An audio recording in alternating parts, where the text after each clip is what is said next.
নমস্কার, নেটফ্লিক্সের latest release ফির I Hasin Dilruba. বিশ্বাস করুন, ট্রেলার দেখে যতটা এক্সাইটেড ছিলাম, মানে এতটা হাই এক্সপেকটেশন ছিল, সেখান থেকে জাস্ট যেন মুখ থুবড়ে পড়লাম।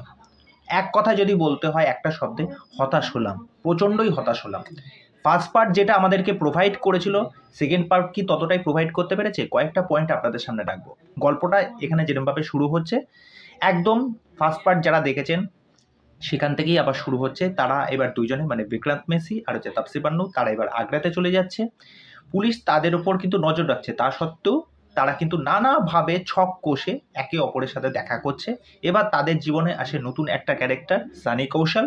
এরপর তাদের জীবনে কি কি পরিবর্তন আসে, ঘটনার মোড় কোন দিকে যায়, এর চেয়ে বেশি জানতে হলে আপনাদের এই সিনেমাটা দেখতে হবে। এই কাজটাকে এবার যদি কয়েকটা পয়েন্টের মাধ্যমে বলি, প্রথম পয়েন্ট যেটা হচ্ছে, আমরা জানি বিক্রান্ত মেসি এখানে লিড, তা সত্ত্বেও তাকে এখানে দেখে মনে হচ্ছে সে একটা এক্সটেন্ডেড ক্যামিও। অপরদিকে সানি কৌশল, তাকে মনে হচ্ছে লিড। এই ব্যাপারটা না খুব অদ্ভুত লাগলো আমার কাছে, মানে পুরো সিনেমা জুড়েই কিন্তু এটা ফিল হচ্ছিল আমার। এবারে যে বিক্রান্ত আর হচ্ছে তাপসী পান্নুর এই যে রোম্যান্স, ঠিক আছে, এই রোম্যান্সটার মধ্যেও না সেই একটা জান নেই। সানি কৌশল, তার যে ক্যারেক্টারটা, মানে সে যখন আসে এবং তার যা পারফরমেন্স, অভিনয়, সেটা দেখবার মতো, সেটা ভালো। জিমি শার্গিল, তার কিছুটা অংশ এখানে আমরা দেখতে পাই। জিমি শার্গিলের কাজ যতটা দরকার ততটা ভালো কাজ করেছে।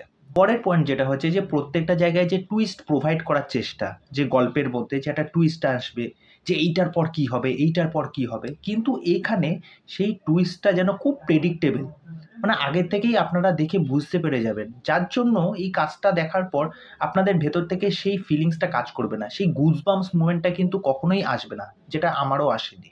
পরের পয়েন্ট হচ্ছে ব্যাকগ্রাউন্ড স্কোর আর হচ্ছে মিউজিক। কিছু কিছু জায়গায় থ্রু আউট দ্য সিনেমা এটার একটা হাইপ তোলার চেষ্টা করেছে, সেটা কিছু কিছু জায়গায় ওয়ার্ক করেছে, কিন্তু সেটা পুরো সিনেমা জুড়ে কিন্তু এক ফোঁটাও দেখা যাচ্ছে না।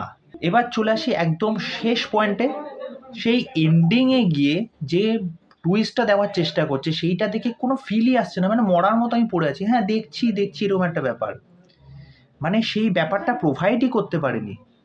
গল্পের মধ্যে সানি কৌশলের অ্যাকচুয়াল যে মোটো বা উদ্দেশ্য, সেই লেখনীটার মধ্যে কোনো দম নেই।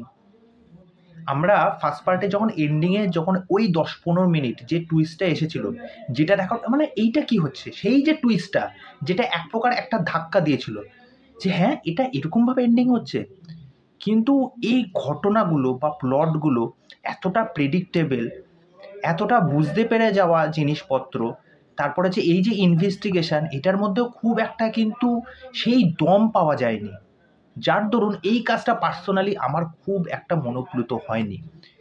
আর এটা ভাবা খুব ভুল যে আজকাল পাবলিক কিন্তু অনেক জিনিস কনজিউম করে, তারা দেখতে পছন্দ করে। আপনি যদি এরকম একটা কাজ, যেটা দেখেই মানুষ বুঝতে পেরে যাবে যে হ্যাঁ এটার পর এটা কি হতে চলেছে, আপনি সেই ব্যাপারটাই যদি আপনি পাবলিককে না দিতে পারেন, যে এটার মধ্যে কি কি টুইস্ট আসবে বা গল্পের মধ্যে নতুনত্ব মোড় আনবে কিনা, তাহলে পাবলিক কেন এই কাজগুলো দেখতে যাবে? তা যাই হোক, এই হলো আমার মতামত ফির আই হাসিন দিল্লুমা নিয়ে। তা আপনারা যদি চান নেটফ্লিক্সে গিয়ে দেখুন। তো চলুন, আজকের ভিডিও এখানে শেষ করছি, পরবর্তী ভিডিওতে আবার দেখা হবে। আর ভিডিওটি ভালো লেগে থাকলে লাইক করে দেবেন, নিজেদের মতামত জানা দেবেন, আর চ্যানেলে এসে চ্যানেলটিকে সাবস্ক্রাইব করে দিয়ে এইভাবে পাশে থাকবেন। নমস্কার।